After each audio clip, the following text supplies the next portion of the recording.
In this video, we will just consider negative a values. So in this case, our a is equal to -1.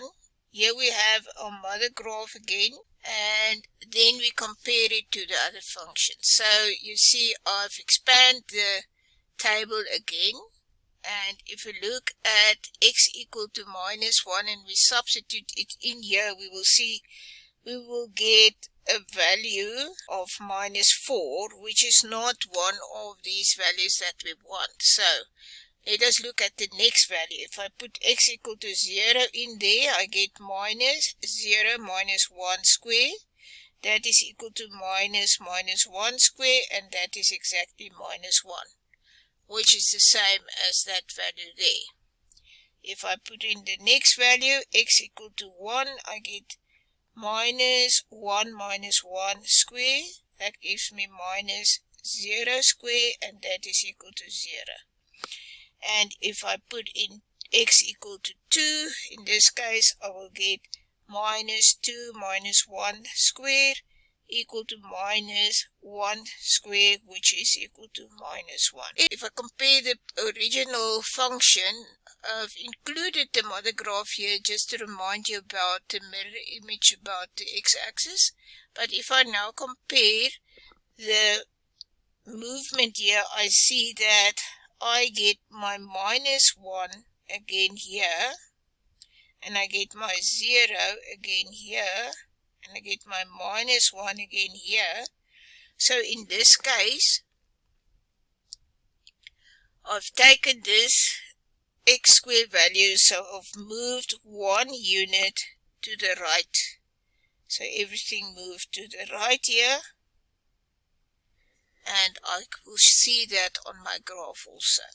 If we now look again, this is our mother graph, y equal to x squared, just to remind us where this graph comes from, which is y equal to -x squared, which is the mirror image about the x-axis. And now again, if we take the pinkish color, we see that the origin, the point there, moved 1 unit to the right. If I take f, and I'll get the next value on the blue graph, that will be 1 unit, and if I take g, that is 1 unit to the right.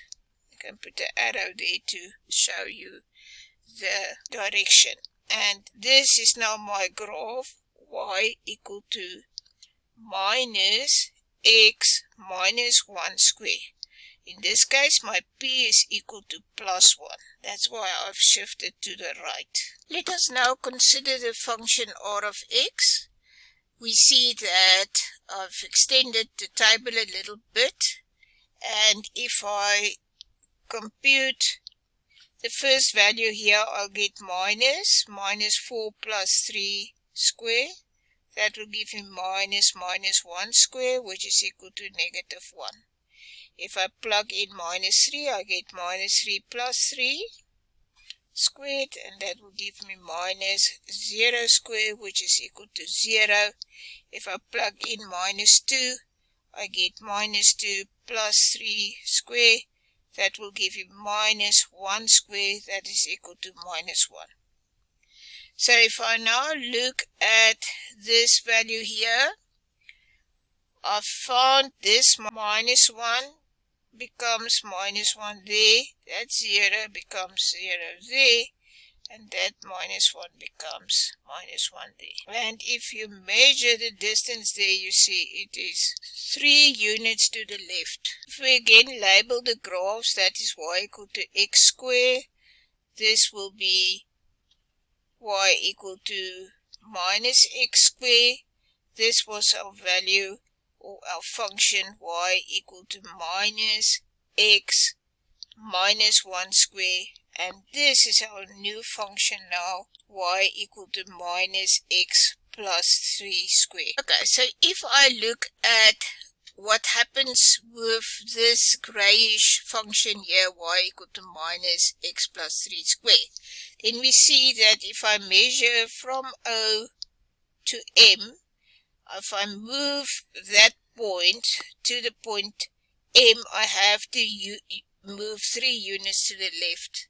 And if I move this point here, I will move 3 units to the left. And if I move this point to L, that will also give me 3 units in the negative direction. Again, we can motivate that if we look at y equal to minus x plus 3 squared, then I can write that as minus x minus 3 squared. So my p-value is equal to negative 3. That's why I moved to the left. I've moved 3 units to the left. And this is now simple horizontal shifts.